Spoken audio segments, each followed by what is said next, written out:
welcome to Network. My name is Phumelele Zondi with your technology and social media news. I'm in Pietermaritzburg, where the looting that happened 7 months ago started, and we found out that social media was a huge culprit in order to orchestrate some of that looting that took place 7 months ago. And we'll tell you more about that later in the program. It's SABC Network on Facebook, Twitter and Instagram. News Network at sabc.co.za on email.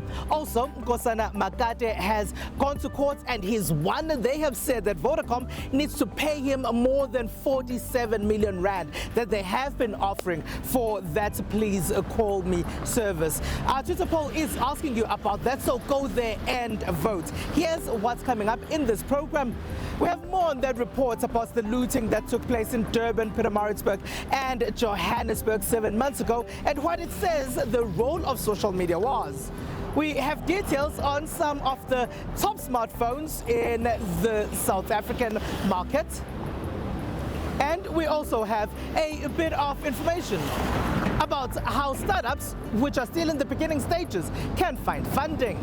Edendale Mall behind me is one of the shopping malls that were torched during the chaos and destruction that took place 7 months ago. It still has not been repaired, and what that would have done is that those that ran the shops inside would not have their businesses today. Those that worked for them would not have employment today, and even street vendors who sold their goods to people who would be going inside the mall. What we told you 7 months ago is that the people that were organizing this were largely using social media.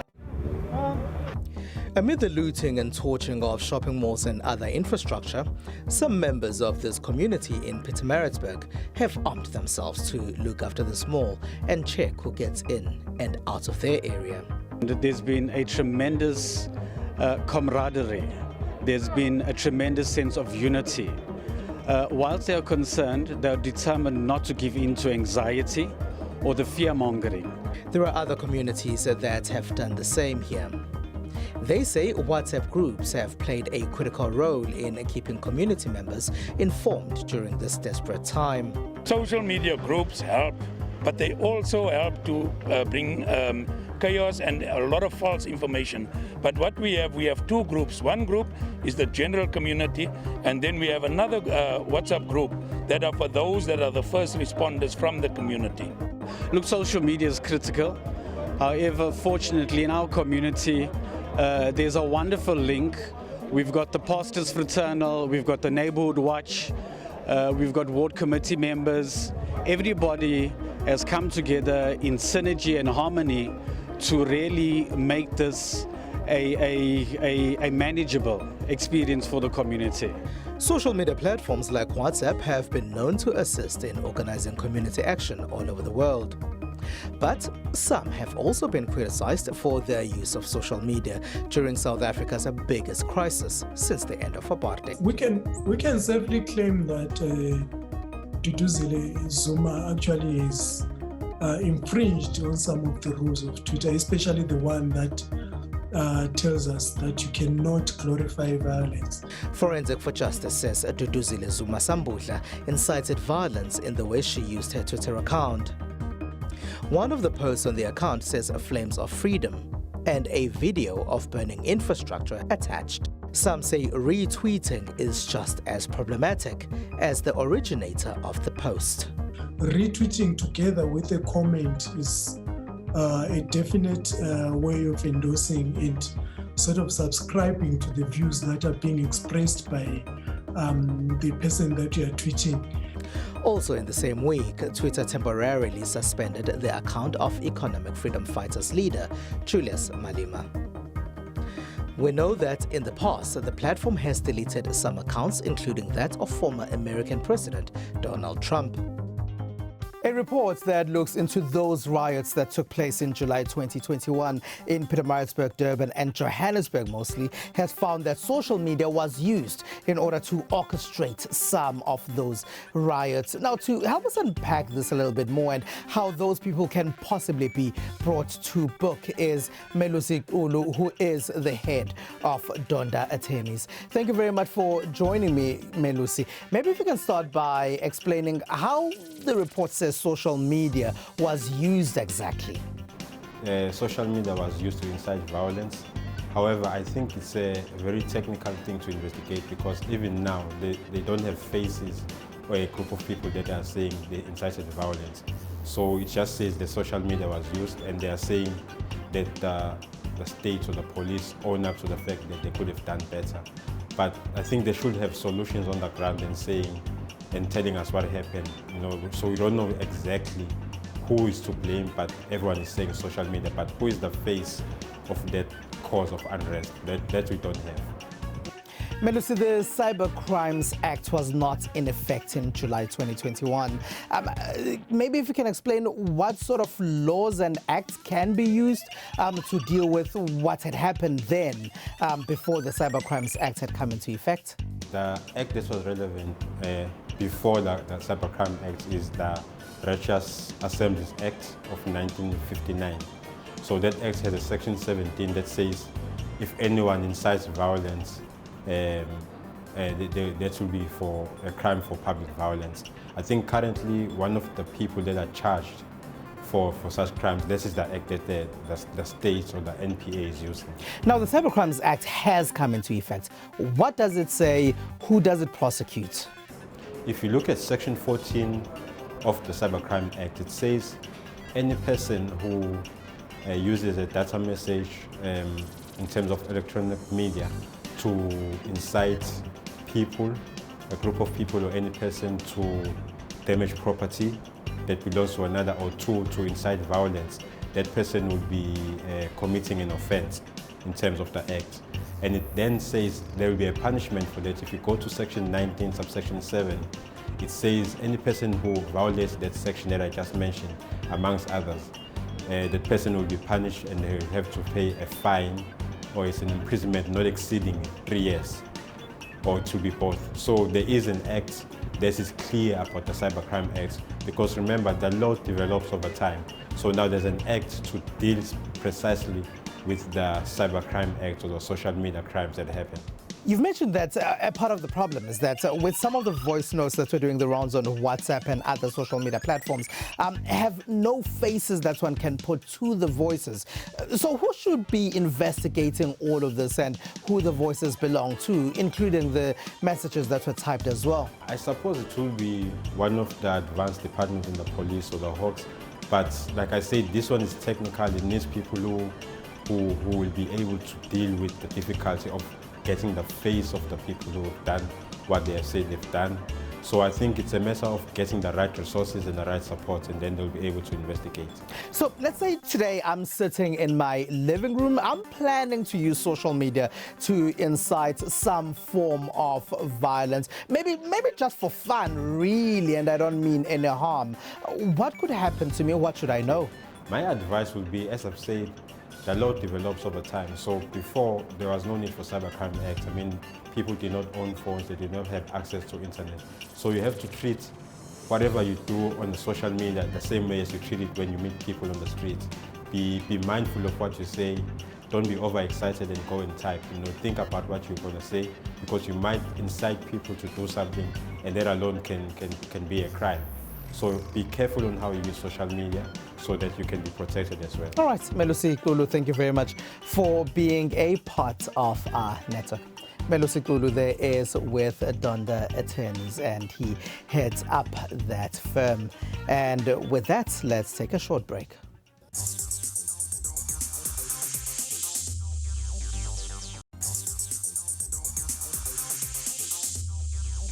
When we came here a couple of months ago, we found that the store behind me had also been torched and looted, with some of the goods that were inside either destroyed or stolen. It's good to see that they have come back to life. Now there's a report that's telling us which smartphones South Africans loved in the last year, but this comes out as we are also finding out that the Mara Phones factory in Durban is shutting down. There was a time Samsung had dropped to third spot in South Africa's smartphone market, but those days seem over for now. The verdict is out, and Samsung has taken a big bite off of South Africa's smartphone market yet again. attributes such as good picture taking as well as affordability are what attracts some consumers towards the Samsung brand. My favorite smartphone brand is Samsung. I think I like mostly the innovation that they have, coming up with new kinds of technology.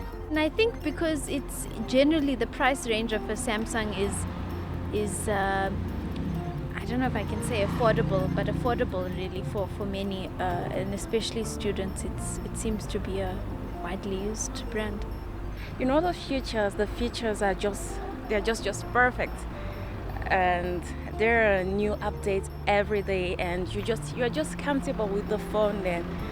And it's not like expensive, not really expensive like iPhone, and it's just perfect. Data depicted on the stratcounter.com website also revealed that Huawei made the number 2 spot in South Africa's mobile vendor market share. An impressive turn of events for the Chinese brand, considering troubles with the United States government that resulted in a ban from the Google Android operating system in 2019. And when the US ban came, of course it took a knock. They dropped out of the top 5 in South Africa and across the globe. But what we have seen is they went back onto the drawing board. They designed their own software, and they've managed to come back into the market. And again, it goes back to heavy marketing. They're bringing in a lot of influencers into that space who are marketing their product. Samsung's Justin Hume lets us in on why they think that their smartphone brand takes the number 1 spot in South Africa's cell phone market. I think there's a couple of factors to it. The first one I'd start with is a very deliberate approach, and without sounding cheesy, but listening to our customers. You know, we think about the product we launched today, the S22, how they were asking for the S Pen functionality. Could we bring certain elements of 2 different product tiers together? We delivered on that.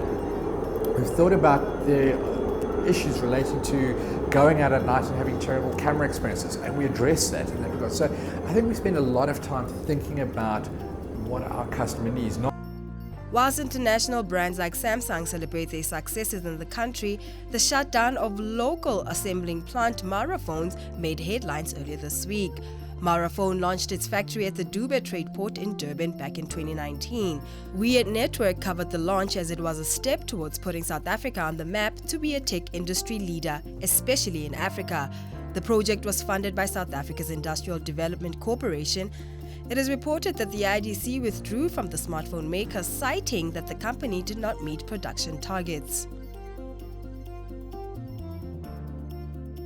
To produce in Africa, I think it's a bit of a challenge. With Mara, one of the challenges that we saw was they opened 2 plants, one in Rwanda, one in South Africa. Did they really need that? Not really.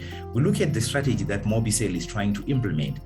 Develop a consumer base first, then start your local assembly in South Africa. So with Mobicel, at least they have now a client base. Mara didn't have a client base. You know, I've gone, because I do walkabouts at stores and stuff. It was rare to see a Mara device. That was the challenge. Yet when you have a factory, you need to be pushing the numbers. That is the most important thing. So they didn't have a consumer base. Like Huawei, Chinese brands seem to settle well in South Africa. Another smartphone brand that made the top 5 in the last year is Xiaomi. What we are doing right is we are making affordable technology for consumers. So we are saying just because you've got a beautiful device with the latest technology, awesome specs, doesn't mean you need to be paying hundreds of thousands of rands for your device. We're making it accessible to everybody. Other brands that made it into the top 5 South Africa's mobile vendor market are the iPhone and Nokia smartphones. Just about every tech tool that we use, from mobile phones to some of the appliances we use at home, and even cars that move on the road, need microchips. And there's been a shortage of these in the last 2 years that's halted production of many. You might realize that perhaps if you've been looking to upgrade your mobile phone, you've probably been struggling to find a brand new one of the high-end version that you want. Puleng Mulebati lost her phone at the end of 2021, but the iStore has not had the phone she wants for a while. Maybe people are coming to collect their phones, some are coming to check if their phones are there, and some are even coming to be on the waiting list. So every time I go to the iStore, it's always full. But they did put me on a waiting list, and they said because of the shortages of phones globally, I have to wait for an SMS. And if I get an SMS notification saying that my phone is in stock at that particular iStore, I can go check. But I haven't had any positive feedback in terms of my phone. What Buleng hasn't been aware of is that there is a shortage of microchips that are needed for the device she's looking for to work. Microchips are essentially the brains needed for many tech tools to work. A lot of pandemic-related factors such as job losses and stay-at-home orders resulted in a drop in demand for products powered by chips. Then another factor was also that chip-making facilities themselves were subjected to production stoppages, outages due to stay-at-home orders or COVID cases in their facilities, such as in Samsung's case. We saw a lot of those sorts of instances. The problem is that the chip shortage then became an issue because the demand for these products recovered extremely quickly. It's not just the smartphones industry that's been affected here. When the pandemic hit, the demand for consumer electronics went up as the increase in work from home requirements and the products, laptops, cell phones, game consoles suddenly spiked.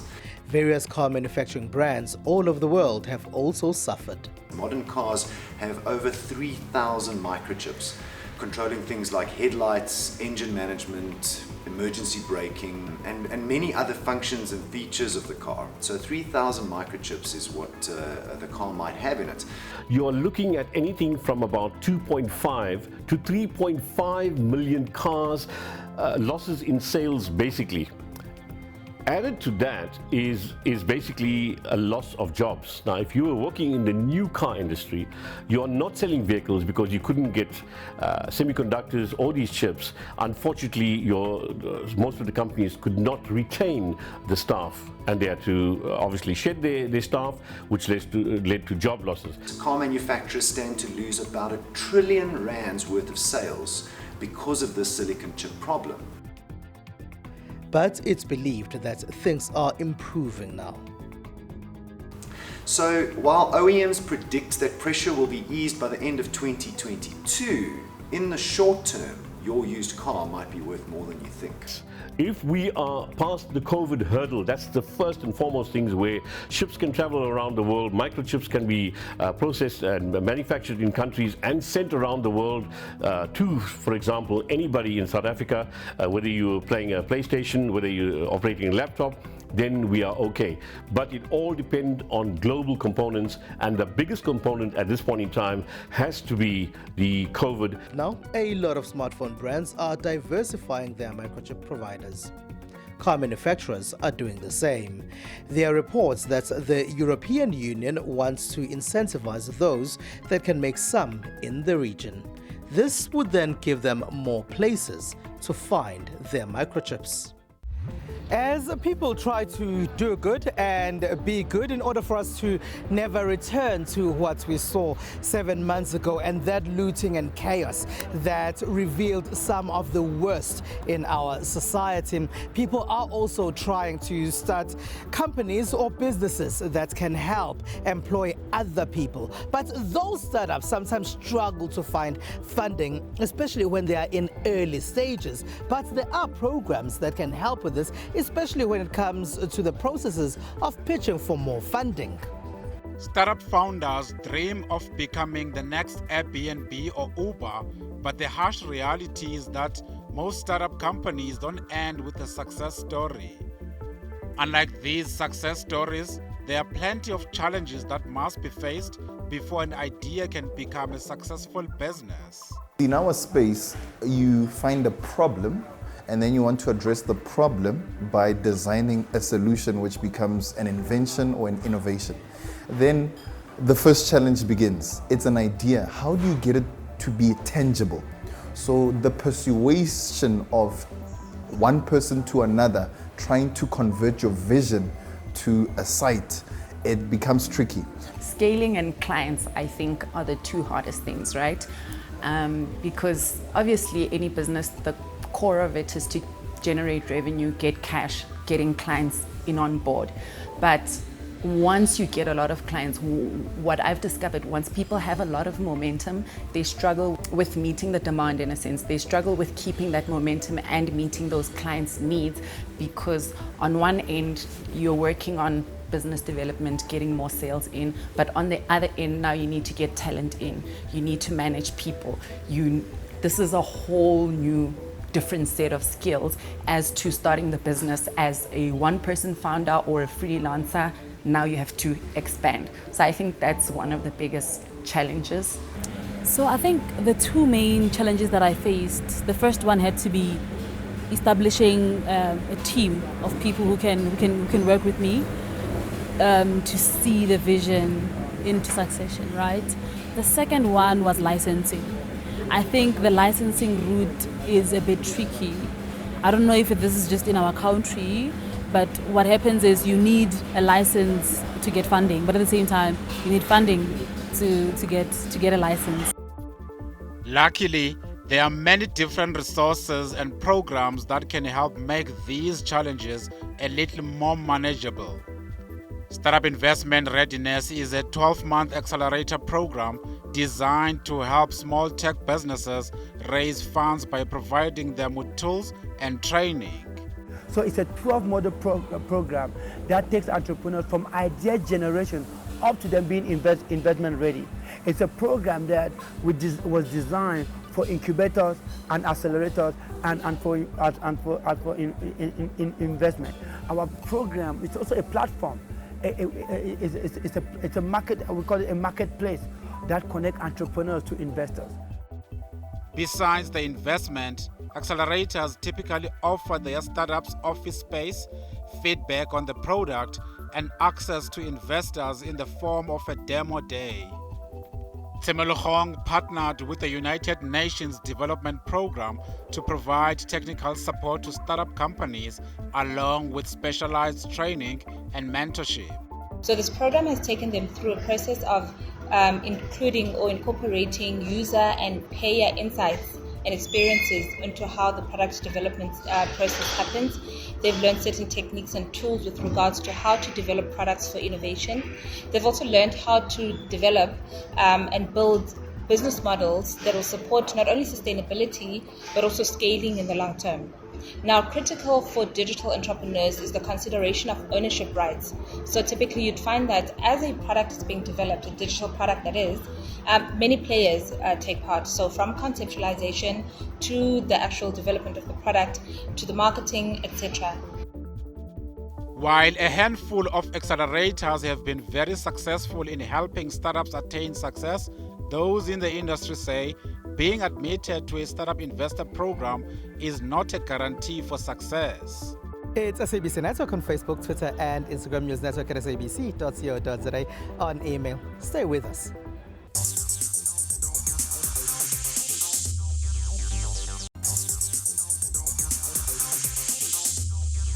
SABC Network on Facebook, Twitter, and Instagram. News Network at sabc.co.za on email. Welcome back. Here's what else took place in the rest of the world in the tech space. In a virtual realm will require massive computing power to provide access via internet and a variety of devices. A chip maker in Shanghai is considering the opportunities that could be awaiting its data processing unit's chip. All those improvements require a vast stable supply of raw materials. Beckman points out that in 2021, China became the #1 sales market and growth engine for its world entire electronics business sector. Shanghai had just rolled out 27 new measures to help grow its integrated circuit and software industries. In Tunisia, a medtech startup is providing solutions using artificial intelligence to help remote hospitals with limited resources. Founded by Mastupa, a professor at the National Institute of Applied Science and Technology, the idea started in 2020 with the COVID-19 pandemic, when Hamdi created a software comparing lung X-ray of infected people with new suspected cases to help authorities in the fight against coronavirus. He then created the startup with his software to detect other diseases, including cancer, using AI. The startup is now part of Monaco Tech Incubator.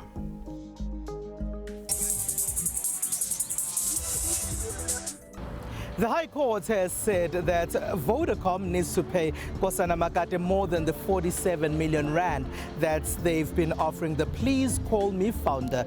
This week, our Twitter poll is asking you if you agree with that finding.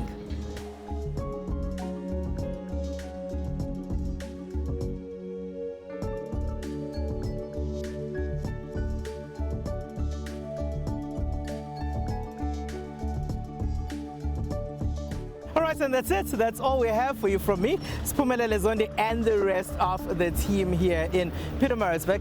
Have a good one. Bye-bye.